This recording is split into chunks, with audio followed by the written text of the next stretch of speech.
Welcome everybody to the Two High Podcast. I am Seth Galena. I am alongside Diante Lee. Diante, we're doing a mailbag episode. What's going on? I don't know, man. It must be the offseason. That's exactly what it is. The greatest expose that the two co-hosts can't think of anything to talk about. We're going to put it on our listeners. You guys tell us what's on the agenda. That's the goal really for the entire next 8 months or basically 7 months of content here. Is just asking you guys what you guys want, so we don't have to prepare anything. But we did have some because I spent the whole morning watching RPOs, and like we're going to talk about this eventually, but yeah, I got a lot to say about RPOs. Okay, buddy, I got a lot to say about RPOs, but it is Q&A time at the Two High Podcast, and that's what we're doing on this today's episode, and we hope you like it.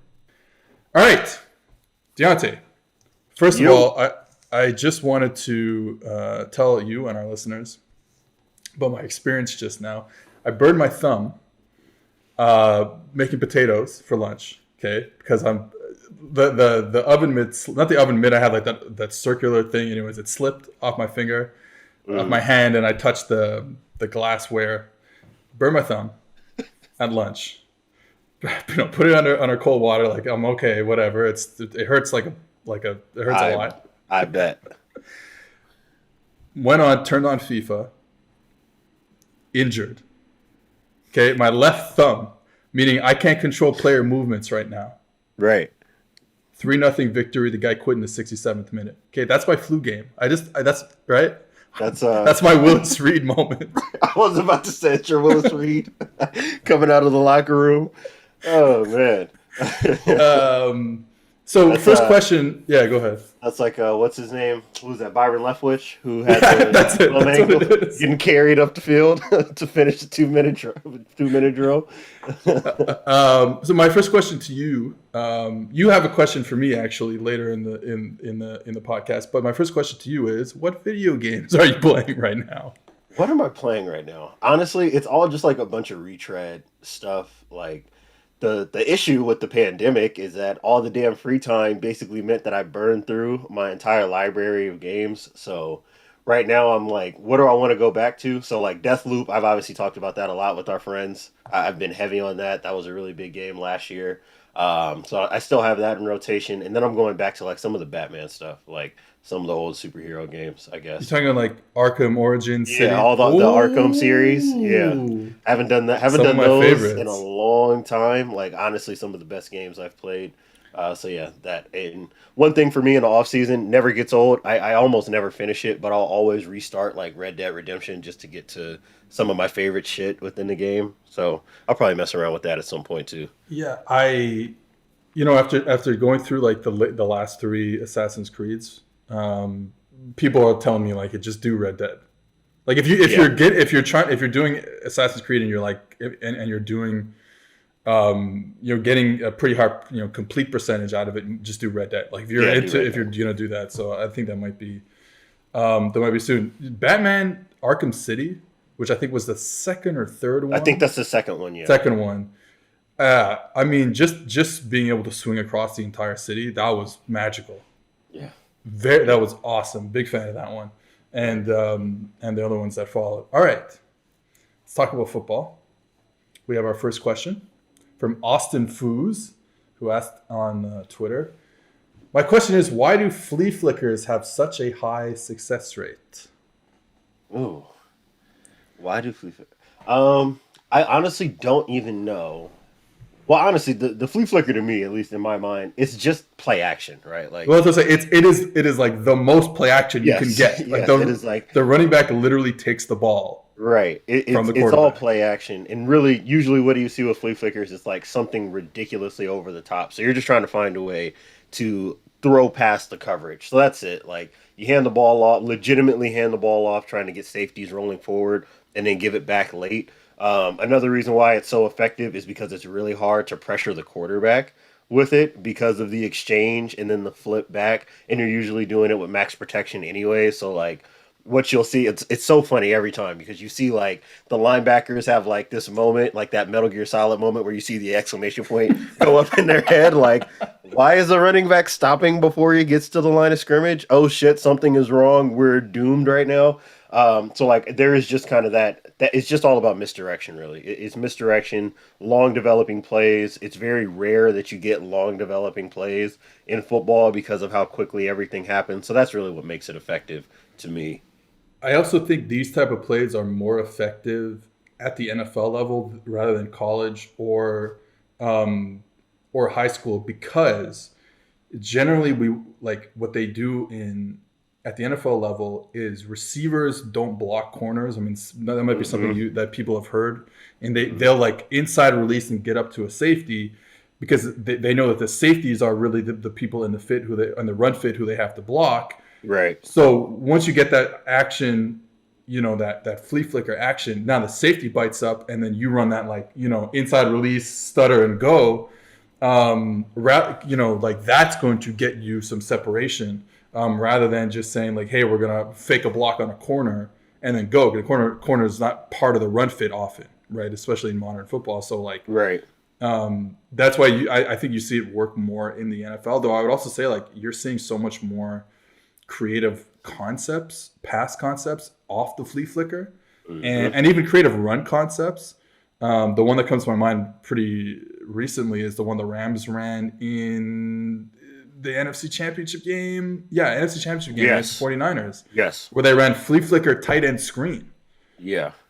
And that's like the next version because it's like, okay, we're showing you a run play, the linebackers are gonna bite up. Oh, wait a minute. It's not a run play, guys. You got a robot. You got to turn and run. You got to run deep and find all these routes that are crossing deep. And then, oh, by the way, it's actually just a screen pass. Just right, exactly. Classic Sean McVay stuff, by the way. So yeah, I think that's why it's just like it's the ultimate play action.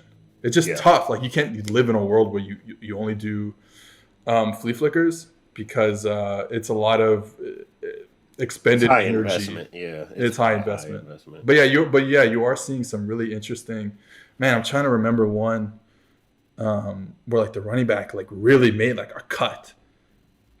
I don't remember. It was like horizontal stretch action, and the running back makes this hard cut, and then he turns back and throws the ball to the quarterback. Yeah.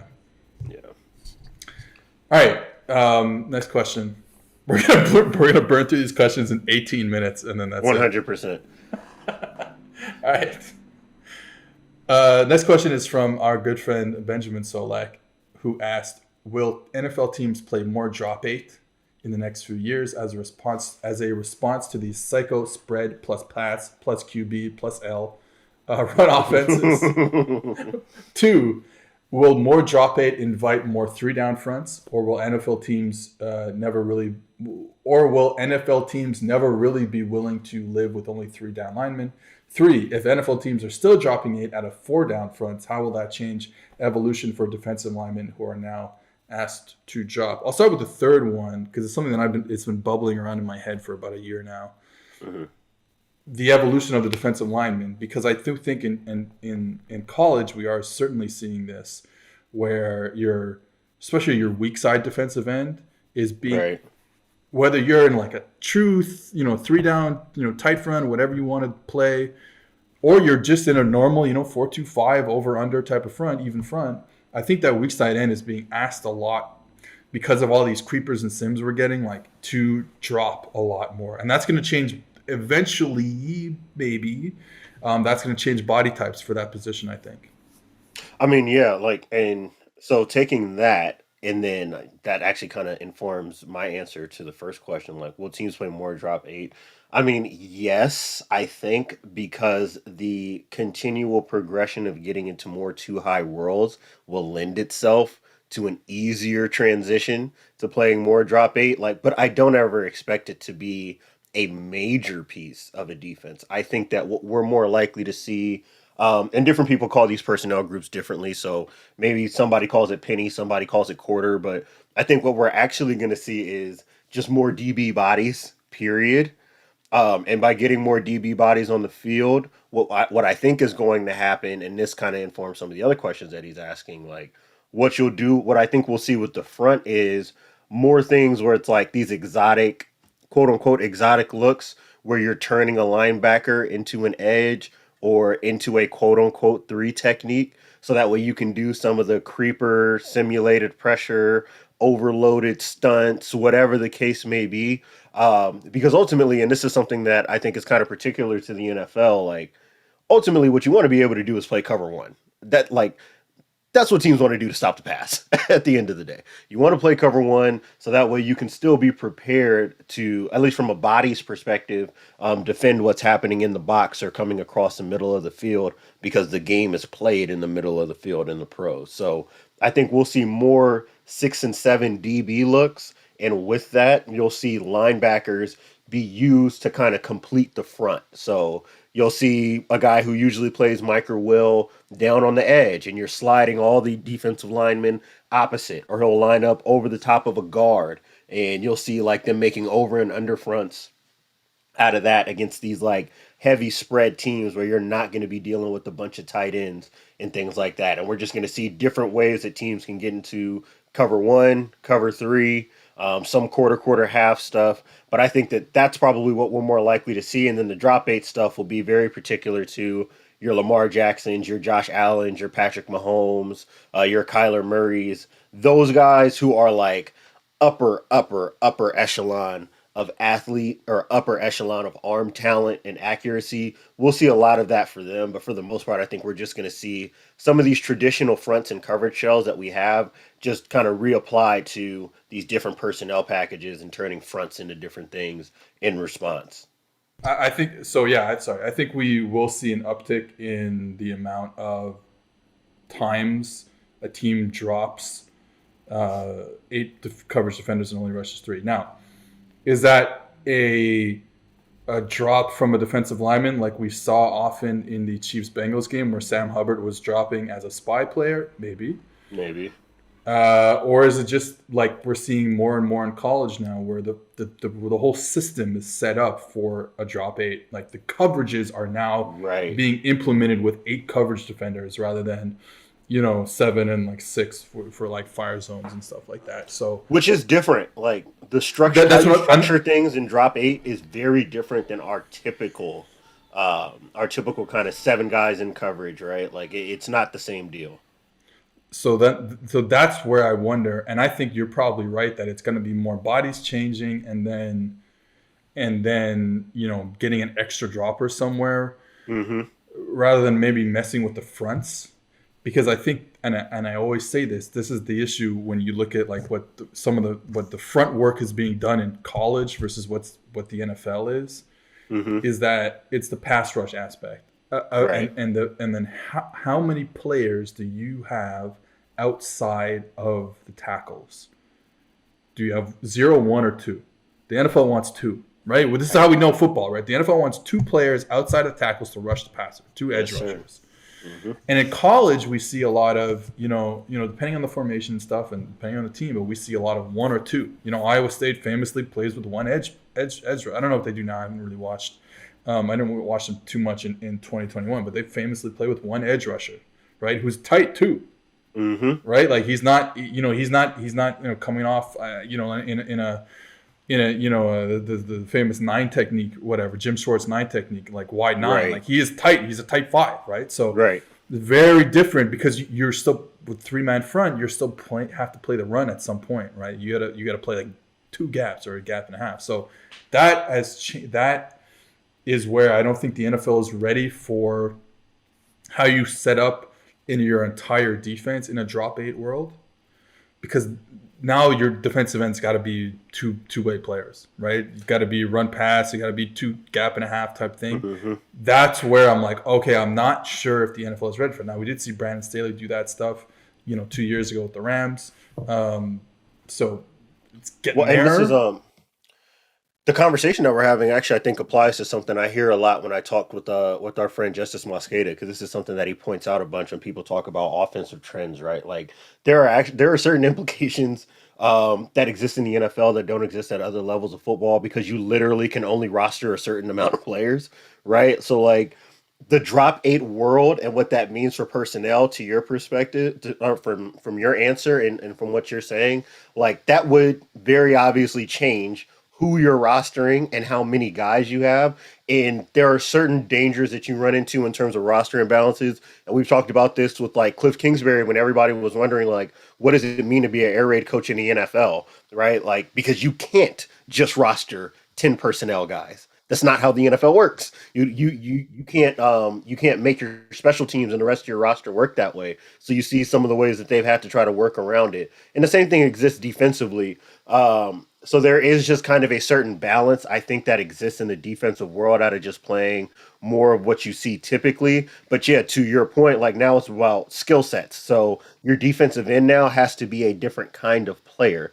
Nobody is going to hit the whiteboard in February, in March, pre-draft and say, all right, we want to do something that resembles, I don't know, Iowa State. This is an extreme example, right? But you couldn't do that in the league because you're not going to be able to create a roster out of guys specifically to fit that and only that. It just doesn't work that way. Or you will be hamstringing yourself in a way where you're probably going to be a losing team in that context. So like that's a big thing for me is like, I do think we'll see more of it because schematically it makes sense to run more of it with what offenses are giving you. But between what that changes in terms of your coverage structure, how you manufacture your pass rush, how you manufacture your pressures off of it, let me talk about, again, investment levels. I just don't know if it would be an even investment in terms of like really leaning hard into some of the drop eight stuff. So aside from some like very specific situations, I think that we'll just see kind of an incremental climb because it'll be more spread out, but nobody who's really aggressively going to be looking to take over with that kind of defense. I will say it does intrigue me a lot in how a football world, and again, yes, we are seeing in college, it intrigues me a lot how a football world would look, because I do think that like it changes a lot. You know, when I think about it from a quarterback perspective, from a passing game perspective, it really changes a lot of how you attack. And we're talking about like ideas that have gone back a long decades and decades of how you attack defenses. Mm-hmm. It changes everything. You know, whether you're playing it from a 3-high safety look, whether you're just like dropping another underneath defender or something like that, it really changes how offenses can attack. Mm-hmm. And so I'm very curious how that would look in an NFL world with those type of players. And I think it might work. You know, the like expected points added per play in college when you drop 8 is not great, right, you know, overall. But I mean, then we have team differences and conference differences, so I don't love saying that. But mm-hmm. Yeah, that's what I've seen when I've looked at the numbers. But yeah, I'm very interested in it. And you know, talking about those two, you know, I'll ask you this, like these two different types of coverages. What are the difference, like, you know, the cores here of saying, hey, we're going to play with 3 high safeties with 3 defensive linemen and do that and really play that, like, let's say new style Tampa 2 and stuff like right. that, or are you more in the camp where you're saying, hey, we're just going to keep kind of the same stuff we're going to do, but we can add like a cloud corner to one side, you know what I mean, just like an extra cloud corner, or maybe to both sides or whatever, right. Like, you know, how do you or an extra, just an extra middle hole dropper or something. Well, for me as a coach, like that is one of the things I spend a lot of time on is you just want to make sure that everybody has a place so that way the overlap in zone coverages makes sense. So like we've talked a lot about the 3-4 2 high safety world, right? Like, and playing quarters. So the way that you would play quarters, if you're bringing the inside backer or the guy off the edge, we've talked about this a lot from like the Dave Aranda, Kirby Smart, you know, Vic Fangio, Brandon Staley world in the pros as a reference. How you distribute the spacing of the field and your defenders in that kind of context is very particular in terms of, okay, you fit this area in the run game and you're also responsible for this in the passing game. In the drop 8 world, you're going to have more guys who are off the line of scrimmage for one, and that have different kind of gap fits. So if you're in an odd front and you're playing drop 8 quarters, if both B gaps are closed, well, now your 2 inside backers have to share in one gap on the interior all the way out to the edge to help your edge defenders. You don't just want to fire your edge guys to go fit the C gaps that right outside the tackle or whatever. You don't want to send them right now because now you're creating the same issues that you would have in, your drop 7 world, your base coverage world. You're using drop 8 because you want guys hanging in these types of seam, curlish, strong hook, those areas outside the hash, 2 to 5 yards outside the hash, basically, is kind of what we're talking about. So you want your inside backers to play with more flow. So what you get into is, hey, if we want to keep it in a base coverage world, but we're dropping 8, into the distribution, quote unquote. Well, now you use that 8th dropper as a spy, the way the Bengals did, right? We want to play cover 3, but we don't just want to rush 4. We want to use a guy to kind of layer over and be able to match the quarterback based on where he goes. And that gives us more depth in our coverage, blah, blah, blah, because we know that the quarterback's got to sit and pat the ball. We'll give ourselves an opportunity to create a pass rush. Or you see the cover 4 drop 8 world. You hear like it uses cover 8. You might see like 3 cloud a lot out of like drop 8, especially in the college ranks. So to your point of like clouding up a corner, now you're pushing guys in their coverage further away from the football and more out in the space, which makes sense in terms of your gap fits as well. So it's all about just kind of like piecing these puzzles together. And I think that this actually kind of ties into a greater conversation that we've had, and I'm sure we'll have again in the offseason, which is like how coverage... Us having the same conversations on a weekly basis? Never happened. Just how coverage influences the front, right? Or like how coverage influences pass rush.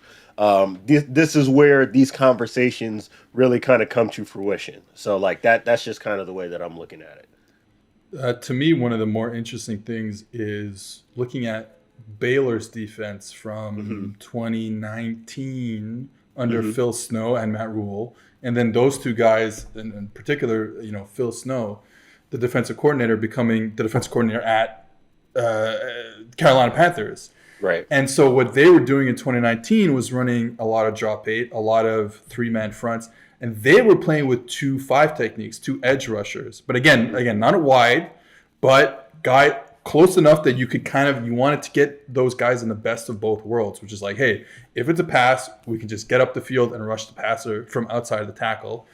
And we're tight enough that if it's a run at us, we can slip into the B gap and alleviate that pressure from on our linebackers. But then, of course, what happens when Phil Snow goes to the NFL? Well, he's like, I don't know. I wish we were privy to those discussions of how they were going to adapt what they were doing at Baylor to Carolina. But like, you just don't see that in that defense, right? So, that to me is really interesting and like a very kind of telling way in exactly what we're talking about. Was like, what does the NFL want? And they want pass rushers. They pay pass rushers a lot of money, and they want them to rush the passer. They don't want to play gap and a half, right? That's just to a certain degree what it comes down to. So I think that's always the tough, give or take that NFL teams have to have. Whereas like if you're Baylor, if you're Iowa State, if you're so and so, you don't necessarily have to have those discussions because you're like, how many fucking freak pass rushes do I have? I got one, hopefully. So, we'll play a couple guys inside, let our linebackers roam, and we'll live in a 3-down world like that. The other issue is like, hey, if I'm seeing a 2-5 techniques and just a 0, man, I'm thinking I can run the football. And they do a good job, and these teams have done a very good job against that. But I think in the NFL, you probably get a good run game going against a 505. Like I would imagine. I mean, is that really hard to stop the run when all 5 linemen are pros? Like it just kind of is what it is. And we talk a lot about the offensive linemen that aren't all that good in the league, but the truth of the matter is, if you create all these openings and these bubbles on the interior in the pros, you're going to have a really, really difficult time stopping the run. Yeah, that scares me the most. So yeah, that's kind of where I am. It's like I do think we are going to see an uptick, and we're going to continue seeing it in college. Because it's just like... Well, it's damn near impossible to get elite pass rush out of college players. There's a reason why we only get a couple to go to the league in a draft at a given time, because you don't just find those guys. Those guys don't just exist every year. Yeah. It's hard to get them. Yeah, so you might as well just muddy up the coverage with more bodies, and then let your guys kind of eventually get to the quarterback, and let the quarterbacks make mistakes. they're not good. Right? Basically, yeah. They're just not. They're like the average college quarterback is not a great player. So like let him sit around the pocket and make mistakes and I think we talked about this when we had Coach Vass on the pod in the last summer, but like we were talking about this with him and he was like, yeah, I think you gotta throw over the top. You gotta buy time. Mm-hmm. You're not getting a heavy pass rush. Buy time and throw the ball over the top. Like bypass the three rushers, and then let's say the 5 underneath players, and just get the ball down the field on deep double moves. I've seen Lane Kiffin run that stuff, deep double moves, and make plays like that. I think that's really the goal here. But then you're a college quarterback, you're gonna not do that every time. You're gonna throw the ball into coverage. If you're a Division 4A flag football quarterback in Montreal, Quebec, you're gonna do that. You're gonna throw the ball into coverage a lot. So yeah, like I just think quarterbacks aren't at that level where they're just gonna sit around and wait.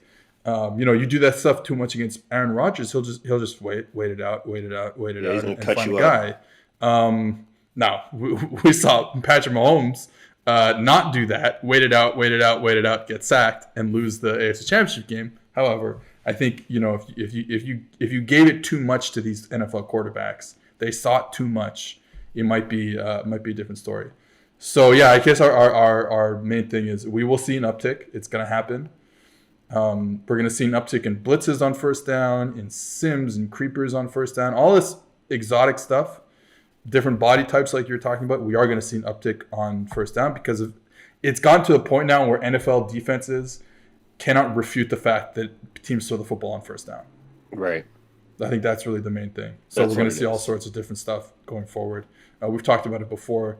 The Buffalo Bills saw all sorts of shit thrown at them on first down because they threw the ball every play on first down. So you treat first down like third down, basically. There you go. All right.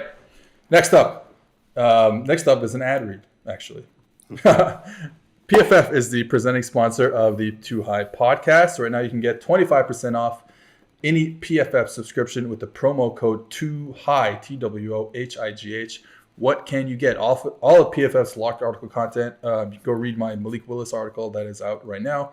The NFL draft guide, the quarterback annual, 2022 free agent rankings, completely unlocked mock draft simulator, which is crazy cool.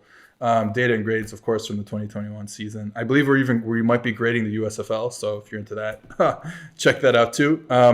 Too High is presented by PFF. We are also presented by Western and Southern, by the Western and Southern Financial Group. While you focus on your roster moves, Western and Southern helps advance your money moves. Buying your first home, planning to start a family, wondering how to make your money grow, Western and Southern's playbook of life insurance, investment, and retirement solutions helps you rest assured on game day. Team up to understand needs and address goals with a game plan built juste pour toi. All right, next question. Detroit Lions. Are you ready for this one? Because I am not. Detroit Lions. Fear the Beard. Lion Pride 8123 on Twitter says, how would you approach the offseason as a Detroit Lions personnel person, whatever? Mm-hmm. Would you force a QB at 2 or 32 or wait until 2023 with some players like CJ Stroud, Bryce Young, Spencer Rattler, et cetera, et cetera?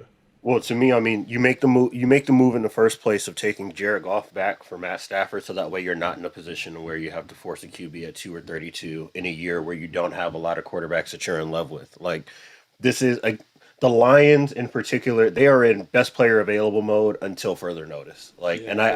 There is no determined timeline on that because there's just so much that they are trying to address in terms of roster holes. And still, for all of that, I'm still actually kind of optimistic about where they are because of the way that they finished this season, in spite of some of the gaps that they have in talent. And this doesn't mean that I'm the biggest Jared Goff believer. I won't rehash everything, in terms of him in comparison to the quarterback that he was traded for. But I think that there's enough to make it functional for the near future. So no, I mean, you continue to stockpile picks whenever you can. I will say, if anything, the one thing that kind of sucks is that you don't have a guy like a Calvin Johnson on roster too, where you could kind of sell and maybe pick up more of a surplus in terms of picks.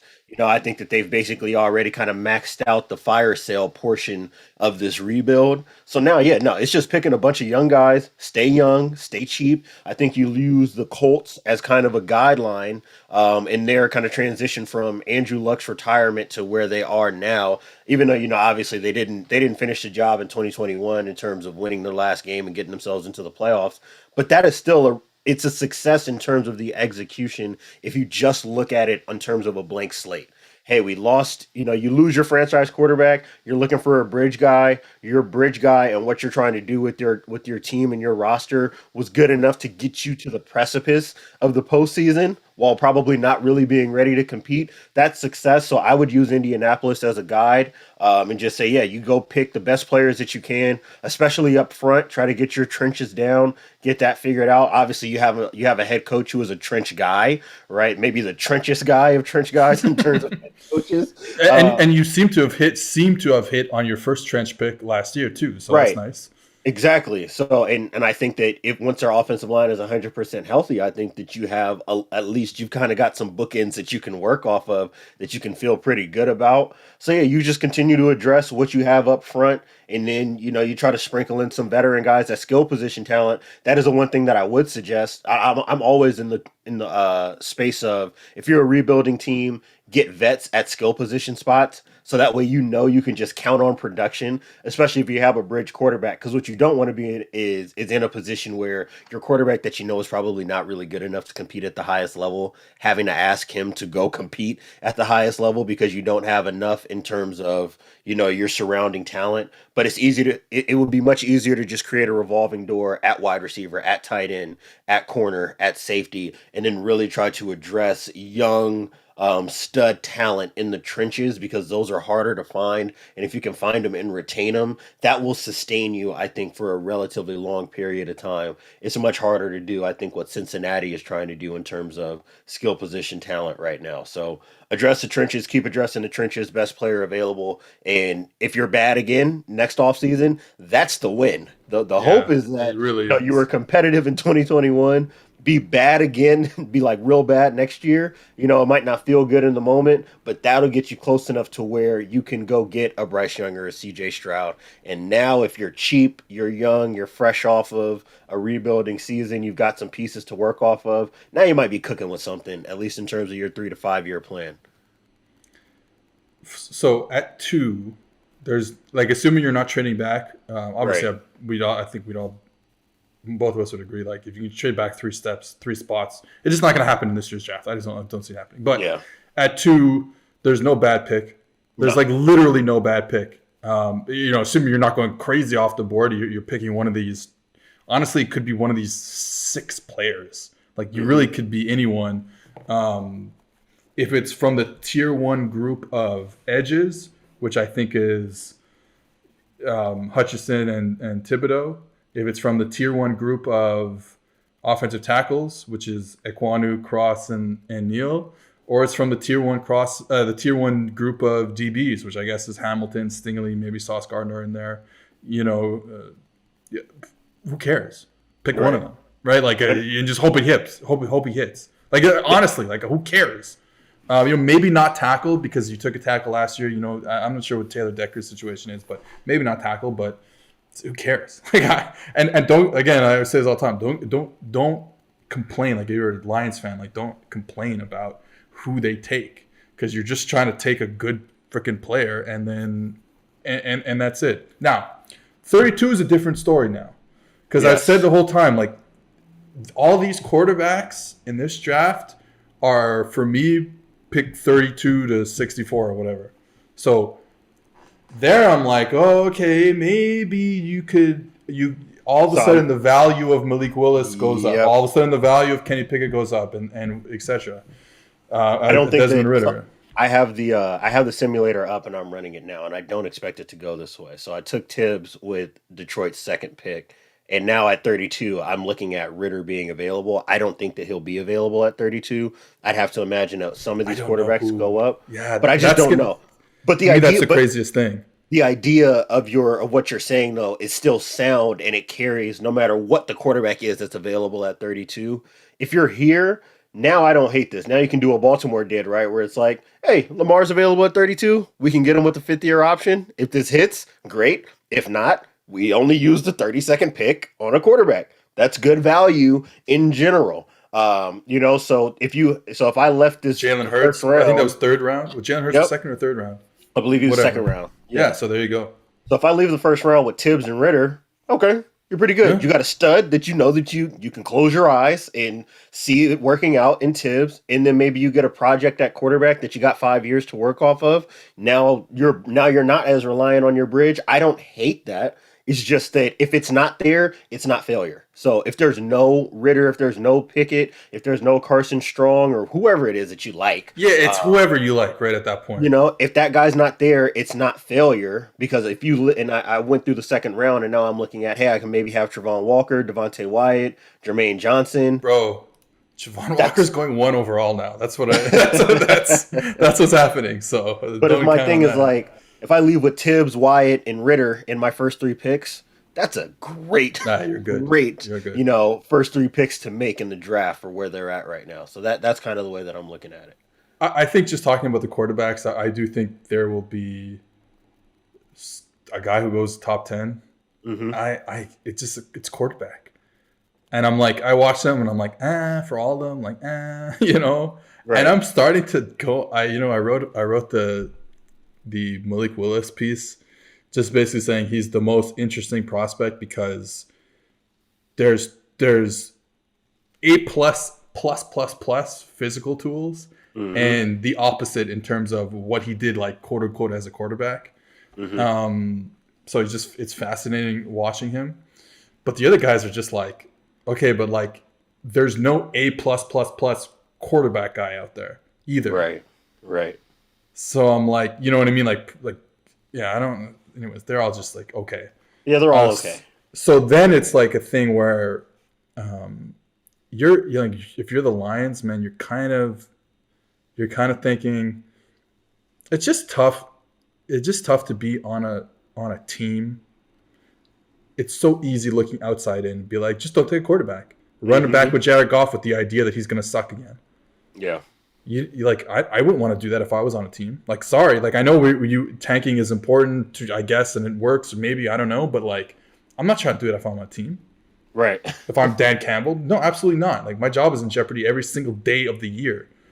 I'm not trying to do that. So I don't know. Like waiting for 2023 when we do think we have some good crop of quarterbacks coming out is the best thing. But I'm not mad if at 32 or even in the 3rd round they take a quarterback because it's really a no risk proposition there. If you've already taken Tibbs or Hutch or Stingley or whatever. I mean, they can't go wrong. You guys, I think that's to me that's the main thing. They can't go wrong unless they go like a Clelin Ferrell type pick. You know what I mean? Like unless it's like totally off the board for which I don't even think is available right now. Exactly, it's not even available. Like no matter who they pick. I like this. In spite of not having quarterbacks, I actually happen to really love the top 30 to 35 players that are available in this draft. Like, so yeah, I would be really happy with just again playing this out of my head. I think I'm going to be really happy with whatever Detroit decides to do. Yeah, me too. I'm to a certain degree. I'm going to be happy with whatever the Jaguars decide to do.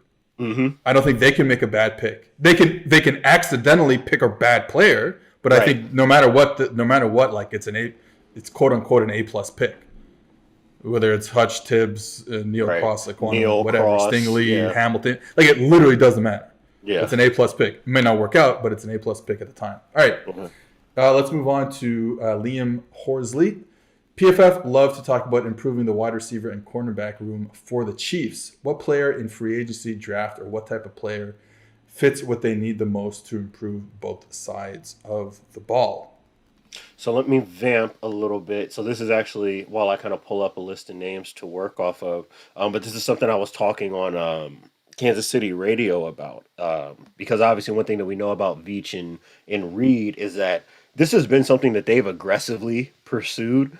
Anytime they've had a need at a skill position spot, it's been pretty rare that they leave an offseason without addressing it. So I'm relatively confident that whatever the needs are, they will attack it. I do think if I'm ranking those two skill positions, I think it's more important for them to get another DB that they can really trust. And I'm probably never going to miss an opportunity for some Sorensen slander, but the idea is just to you just don't want to have clear holes, right? They are not in a position necessarily of making their strength stronger or trying to create a new strength on the roster. It's just looking at it like, can we patch this up so that way it's not a gaping issue for us in the next season? So I do think that DB is something that they can probably look at. The issue for them is just that you are starting to teeter now on the too expensive to improve segment of contending year over year over year. Obviously Patrick Mahomes' cap hit is about to skyrocket in the near future. So, that is going to change the context of some things, but we'll see. If you can get a guy like a Carlton Davis, especially I think for them, they probably need more physical, bump and run, man-to-man style guys that you can trust for what Spags likes to do, which is build a lot of these disguised pressures off of it. But it all comes back to having an ability to play cover one, having an ability to play cover zero, and then being able to build everything else off of that. There aren't a bunch of press man corners available in free agency, and I don't know if they're going to get the best version of those guys in the draft either. Like Gardner will be off the board before they ever get a chance to pick, in my opinion, and that will probably be the best guy. Obviously, Stingley is never going to be anywhere near to where they're picking either. So, it's just, if you can just get one, you're not going to get J.C. Jackson. He's probably going to set the market for corners in this free agency period. So if you can leave it with one of these vet trusted guys like Carlton Davis, he's healthy. It was just a broken arm, right, that he was dealing with. So, you're not worried about him falling off a cliff in terms of his athleticism, I don't think.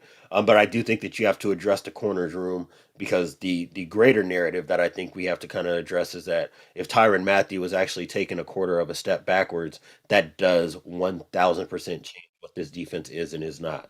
He might not be on the roster next year. Honestly.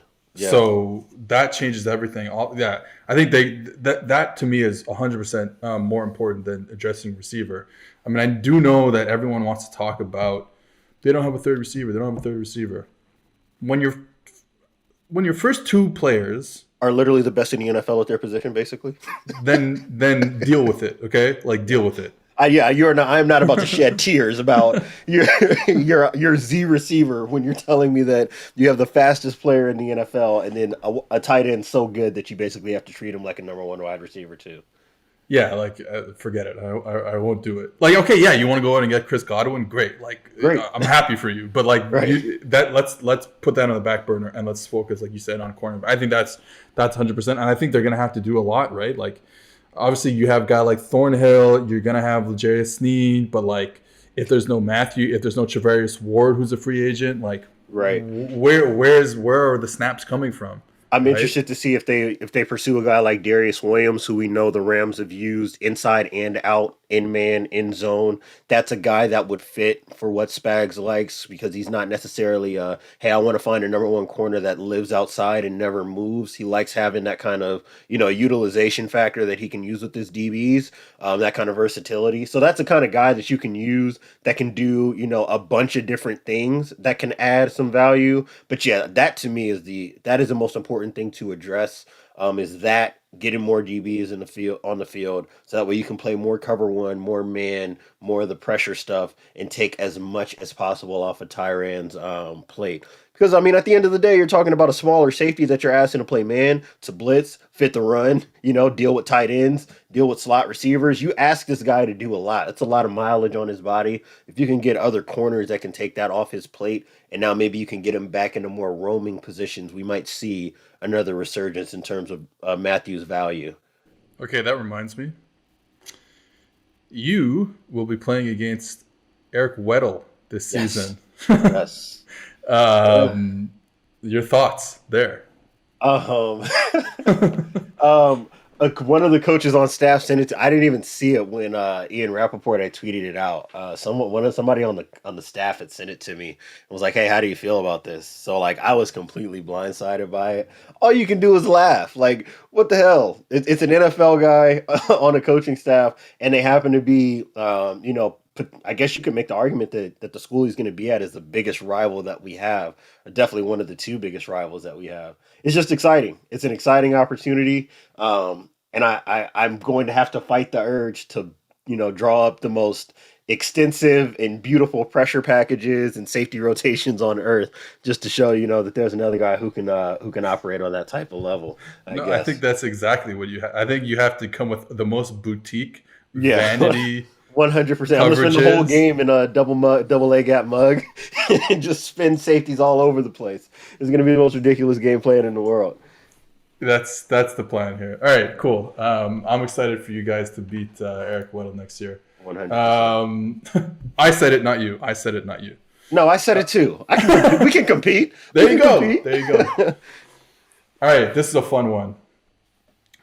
From Young Snuggie. I own a Snuggie. I bought a Snuggie in Cincinnati, Ohio in 2013. All right. What play, when executed perfectly, do you find the most aesthetically pleasing? Do you have an answer? You want me to go first? I have an answer, and it's an offensive one, so I apologize. Yes, sir. We're not talking defense in this question. Let's go. The most beautifully executed play, in my opinion, is counter tray.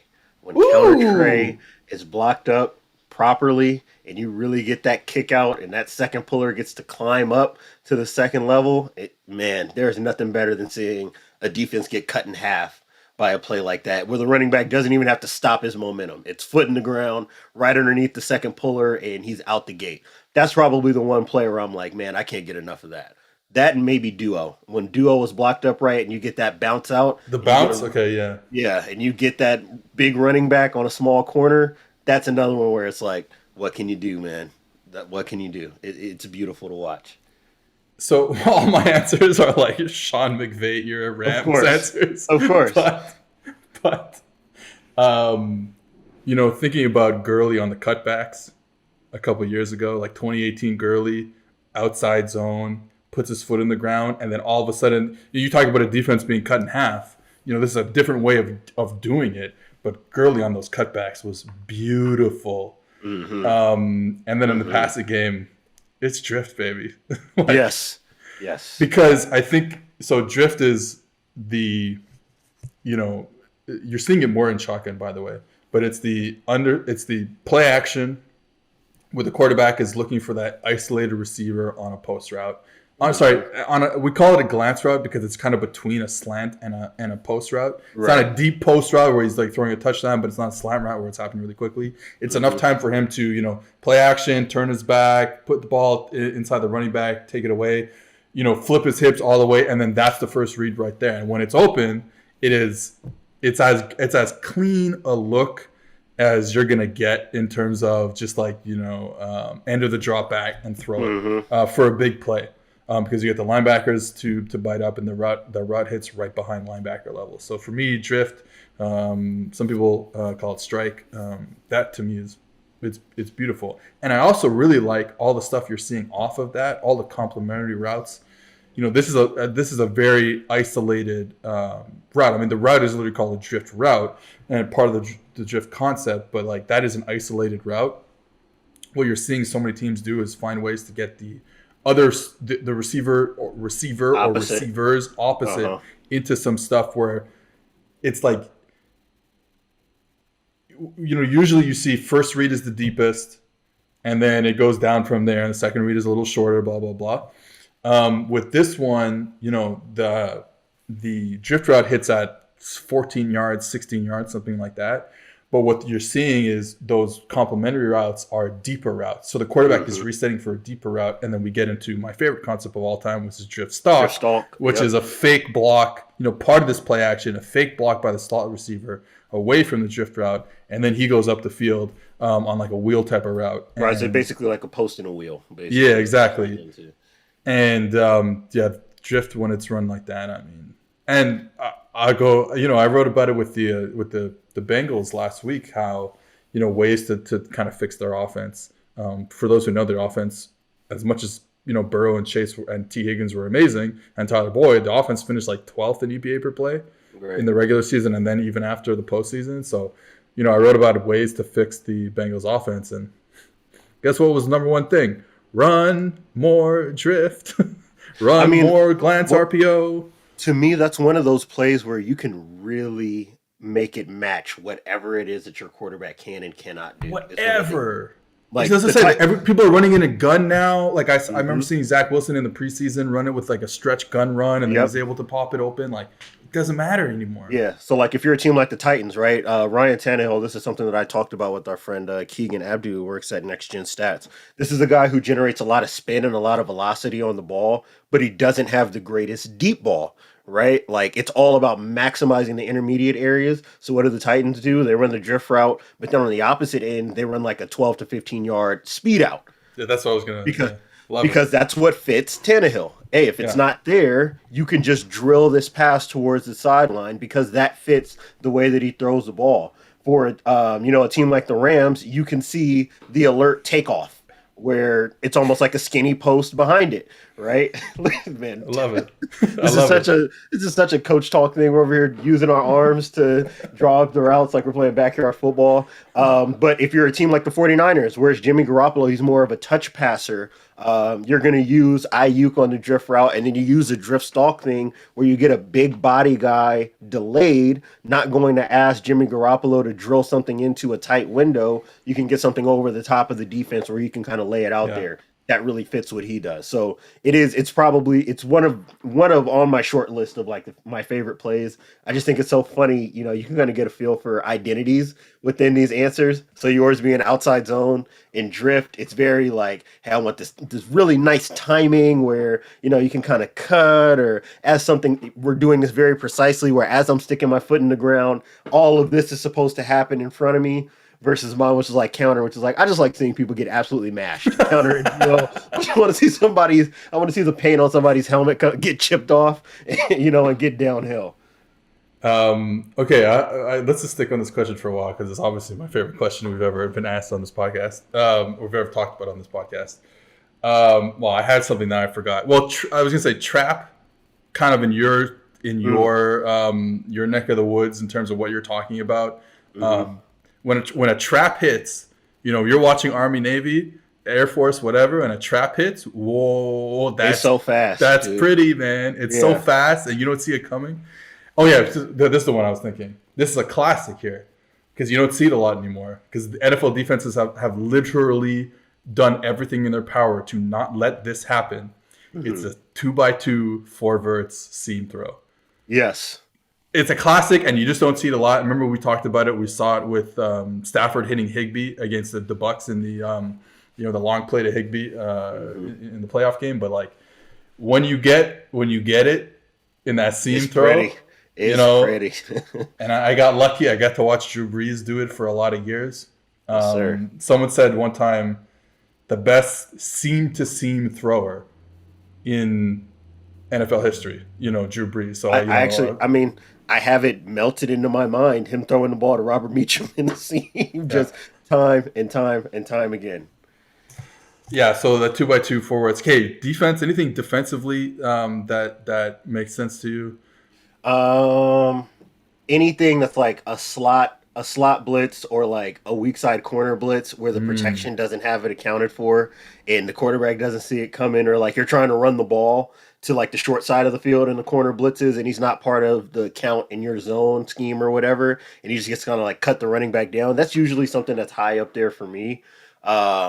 In terms of coverage, I mean, the best thing in the world is like seeing brackets, which is why I'm so attached to it. And you can just see the quarterback have his wheels spinning. Like, okay, I thought I was going to work the ball in the seam, 2 bodies here, 2 bodies here. Now I'm trying to get the ball out to a 1-on-1 and it's tight coverage out there too. Like, that's probably some of my favorite things. And then like a very particular thing within coverage, you'll see it a lot in the red zone or goal line when a DB can really play chest to chest with that fade release and bat the ball away, even when it's a well-thrown football. Like, because I know how hard it is to get guys to believe in themselves enough to play chest to chest and contest the ball while playing with like maybe half to a third of the field of vision that you would usually have if you were looking at the quarterback and trying to see the receiver too. Like, that takes a lot of reps. So to see that executed, that's pretty high up there for me too.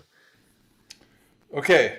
Ryan Newman, Broncos fan, says, assuming the Broncos do not get Aaron Rodgers and either bring back Teddy Bridgewater or settle for another mid-tier QB, how do you expect the Nathaniel Hackett offense to look?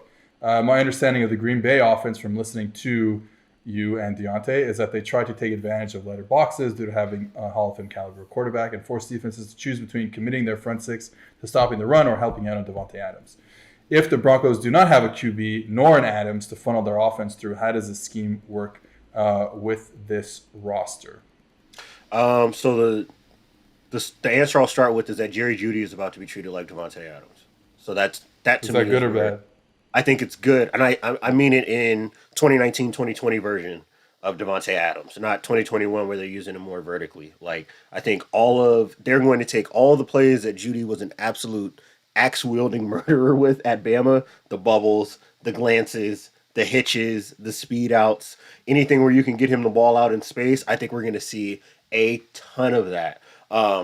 And I think a lot of the stuff that they do is sound, even if you don't have Aaron Rodgers. It's just that the combo multiplier you get in having Aaron Rodgers take some of these play calls from being a B to a B plus to a A to A plus, basically. But like a lot of the manufacturing stuff in terms of formations, you're going to see a lot of Noah Fant being used as a single wide receiver or a tight end on one end of the formation and all the wide receivers being opposite. I think that with Javonte Williams and Melvin Gordon having those as a 1-2 punch, I think that you can actually kind of recreate a little bit of what you got out of Dillon and Jones in Green Bay's backfield, even though I don't think that either of those guys are as good as that pair of running backs. You can kind of intimate a little bit of that. The only thing I think that you're going to be missing is the stuff that made Aaron Rodgers a back-to-back MVP this season, which was the deep pocket play action stuff where you can really take those vertical shots. That's where you'll miss not having that A tier, Hall of Fame tier level of quarterback. But all the stuff that they've done, LaFleur, and Hackett being with LaFleur in terms of creating or readapting that Shanahan style of offense to a spread world, you can drop that in day one anywhere and make that work. And I like what they have in terms of their wide receiver core so much. It's just going to be a lot of yards after catch stuff and not as vertical is basically what it's going to be in terms of, their passing game.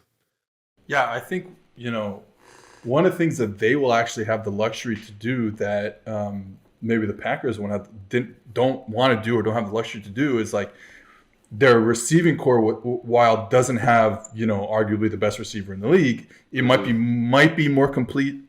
Yes. And that's not really to shit on like, Lazard or MVS or those guys, because I think they're really good players, or Tunyon, but like you might have like from 1 to 5 a better group, right? Mm-hmm. Now Davante does stuff that like just supersedes any type of grouping. It's gravity, you know what I mean? It's right? Just for having him, he makes your receiving core like the best, right? But 1 through 5, so like you won't have to. You can maybe be a little more. A little more specific in the type of routes that each receiver is going to get and the positions they're going to line up in. Whereas, with the Packers, it was like, hey, we can put Davante here and have him run the route. And we can put him in the slot and have him run this route. And we put him in the left slot and have him run this route and blah, blah, blah. And you can just move him around and have him run. No, go ahead. Well, just move him around, yet still running your same core concepts. Whereas, like, maybe you don't have to do that as much and you can maybe get into more concepts, which I think might help them, because I do think that the Packers' kind of quote-unquote lack of concepts might be only a thing you can do when you move Adams around and, oh, by the way, you have Aaron Rodgers. So to me, I mean, the biggest thing for them and the thing I think that Hackett is probably going to be the most excited about is the fact that you have these humongous guys who can play outside of Tim Patrick's and Cortland Sutton. Like, you have basketball. Right, and like you said, you can play fan as an ISO, yeah. Yeah, you got these basketball players that you can line up on the outside. So now to the point of what you're saying, like, Jeudy is not Adams. Jeudy probably won't be Adams. Not a shot. It's just an acknowledgement of who Davante Adams is. Yeah. But if you can say, hey, Jerry Jeudy may be our best intermediate area route runner, you can be the centerpiece of every passing concept that we have. And hey, whoever the quarterback is, if you don't like it, we'll just be vertical comebacks, outs, hitches, curls on the perimeter. you can just throw these jump balls on the outside or back shoulder throws on the outside whenever you want. And, if that's not there, Jerry Jeudy can be the weak side option king, basically, of this offense. So, like, that's what I think that we'll probably see a decent amount of. I think if Hackett's smart, you should look at Jeudy and say, how can we turn him into our version of Cooper Kupp? Or, somewhere between Cooper Kupp and Davante Adams, how can we get? I think that's what maximizes his value. So that's what I would expect to see. And then it's just going to be a bunch of jump balls after that. So I would think that for them, actually, while I don't expect this guy to be a star, I would say if you're Carson Strong, you should be looking at, I probably want to have my best workout if I get called by the Broncos. Having a guy that likes to throw the ball on the outside or somebody who's more air raid-esque, I think that he would fit that type of offense if you can't go get, your A-tier quarterback in free agency, and maybe they get priced out of Teddy Bridgewater because another team is looking to use him as a bridge. Yeah, I think you're talking about like the pass concepts, like more specifically. I think, depending on who ends up starting for them, but like it won't no matter what, it's not going to be Aaron Rodgers, we assume. Right. So like, whoever that is, I think you are limited. You are limited in terms of with Rodgers, you could just kind of, we talked about this before, is like you can really call two concepts and have them work through two concepts on the same play, which you don't see a lot. Mm-hmm.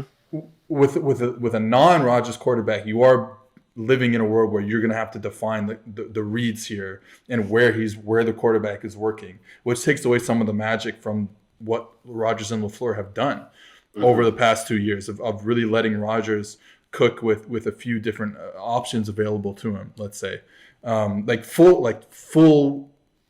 I don't know how to put this, but like two complete reads on the same play, two complete concepts on the same play paired together, and letting him work through it. Again, like we kind of talked before, low to high, which is very different. So I think that is going to be different. Look, you're going to see a lot of dagger. I'll tell you that much. Yes, sir. I can guarantee you that. Yes, sir. But again, it's not going to be like, okay, well, we're going to put Davante Adams here to run a slant. And if we don't like it, we can come backside to the dagger.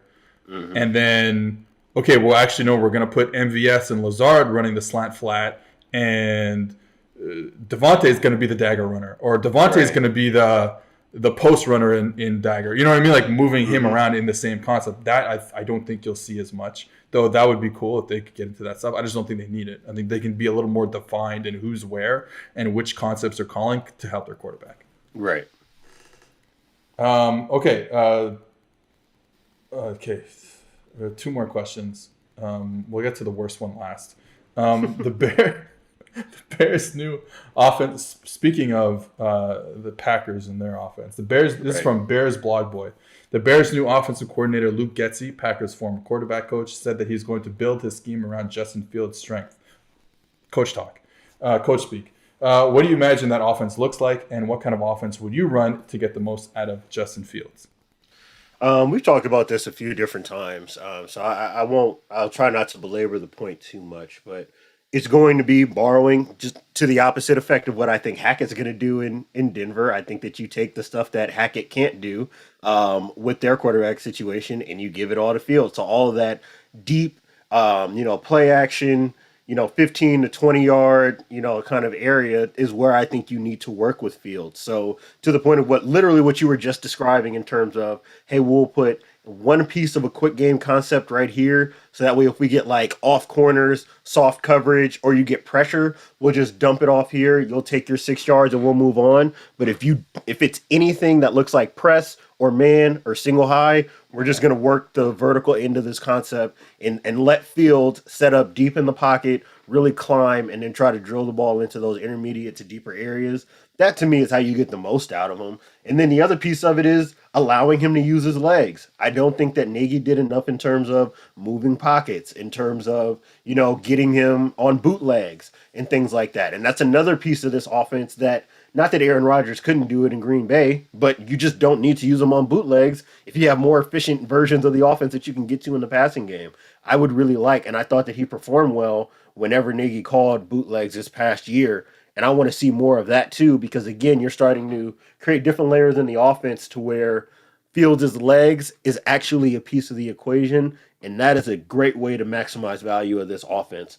He is going to have to kind of turn into an engine to get the most out of him, in my opinion. Yeah, so I don't see him in what just happened in Green Bay the last 3 years. That's something's not right for me in my head. Putting like let's say you just put him in that offense in that Green Bay was running. I want to see him more in what we have seen the last few years with Kirk Cousins in Minnesota. That would with be a really fullback on the field. I think Shanahan specifically, like what they're doing in San Francisco, in that, again, it's coming from the same tree, but with a fullback on the field. Doing in Cleveland. What Stefanski's doing in Cleveland. Like that, to me, is more, now you can get deep. You want deeper pockets. You want him to be able to set up, use that cannon that he has. Because I don't know if he's a quick game thrower.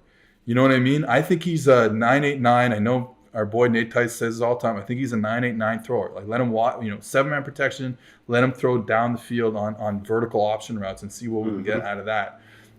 So I think that to me is more of the offense. And again, you also, one of the things we've talked about before is like one of the things we loved about Minnesota's offense is that they really create defined reads for their quarterback just by literally having a fullback on the field. Right. Put a fullback in the field, you get cover 3. Well, you get cover 3, you're going to get one-on-ones on the outside, and I think that to me is would be big for Fields. And then obviously, like you said, what those offenses have in common is moving the pocket, right? Whether it's nakeds or boots or whatever. That's what you're going to get from you saw with Cousins, you saw with Garoppolo in those two offenses talking about. You saw with Baker Mayfield like you're talking about. I think those 3 offenses make the most sense for me with Fields. Give him these pockets that he's able to kind of load up and use that cannon like that. That's to me what I see. And guess what? There's going to be dagger. 100%. Yeah, that is one thing I can guarantee. It's going to be dagger. There will be some deep digs and over routes in Chicago. So yeah, I think that to me is I just don't see him, and it's because of the differences in how quickly they get the ball out between Rodgers and Fields. Like if you were saying, hey, Luke Getsy is going to Jacksonville, I say, okay, I kind of like that because of the quick release of Trevor Lawrence. And whether I feel about who's better as a quarterback, Lawrence or Fields, that's irrelevant. I just think quick release, that's Rodgers, put him in that offense. Slower release, let him stay back in the pocket, deep drop back, and let him read the ball down the field, throw the ball down the field. That's where I see it. Right. All right, and we finish, unfortunately, with our question from our best friend Griff out in the Pacific Northwest. He says, please discuss or don't the merits or lack thereof behind idea of cycling back to more, even if gently, drop back under center passing, given that when teams go into under center defenses, NFL, are only trying to really defend things like wide zone and play action reflected in front coverage and personnel. Griff, I was going to say something really bad. I'm not allowed to say it. That's it. Let's answer the question.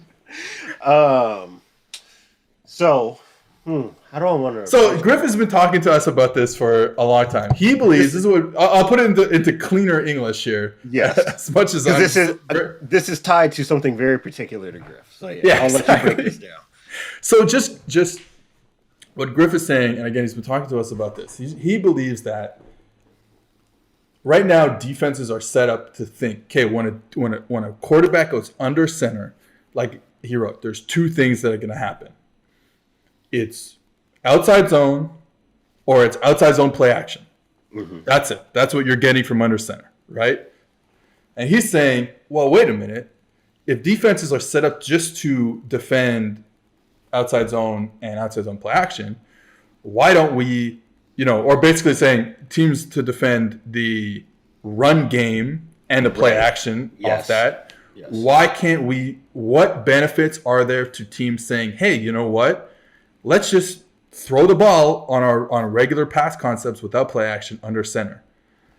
My pushback is always the same. It's like, I just don't understand how much juice you get out of that. Now you're getting maybe bigger bodies on the field defensively, but I don't know how much juice you're getting in terms of, okay, well, the linebacker just says, okay, well, it's a pass. Let me just open up. And that's why it doesn't make sense to me, but I defer to you for this. Well, I'll kind of pivot Griff's question to what I think. Are you saying Griff's question is very bad and we can't even answer it? That's what you're saying? No, that's not what I'm saying. I love you, Griff. But I'll pivot it because I actually think that what's behind the question is more important than I think the way that it's framed, which is what we saw a lot of in New England when Brady was there. Because it's not so much under center passing as much as it is getting certain personnel groupings onto the football field. So this actually goes back into what we were talking about before the Super Bowl, right? Which is the under center outside zone thing that Cincinnati had. And what we tied that to is, well, A'Shawn Robinson versus another good coverage player. How should Cincinnati approach that? Is there an opportunity to manipulate what you get based on when this guy is or is not on the field? So that to me is it more than anything. And I've talked about this before in terms of like 12 personnel, right? What are we really doing with 12 personnel? And what you see a lot of is that teams get more vertical at a 12 personnel because the bodies that are on the field make it harder to defend guys who are running really fast, and into areas, based on the way that the formations work out. So it's really, to me, a little bit less of like under center passing game. Is there some merit to it? I think you can make the argument. But it's just more efficient to me to pass out of the gun in terms of the timing and everything, and trying to deal with pass rush and all that. I think that we have squeezed too much toothpaste out of the tube in terms of going into shotgun for your drop back passing game. What I think we'll see more of is people trying to make decisions on how valuable is having our third wide receiver on the field versus our second tight end versus our more receiving running back. How do we make decisions based off of these three players and the menu of passes that we get out of those guys? That it's the manipulation of personnel more than anything, because this kind of goes back to what we started with the drop 8 thing, which is that what do NFL teams want to do? They're not going to do all the cover 7 Saban stuff that we talk about with brackets and things like that. In the NFL, when you want to play tight end coverage, you rush 4, you play cover 1.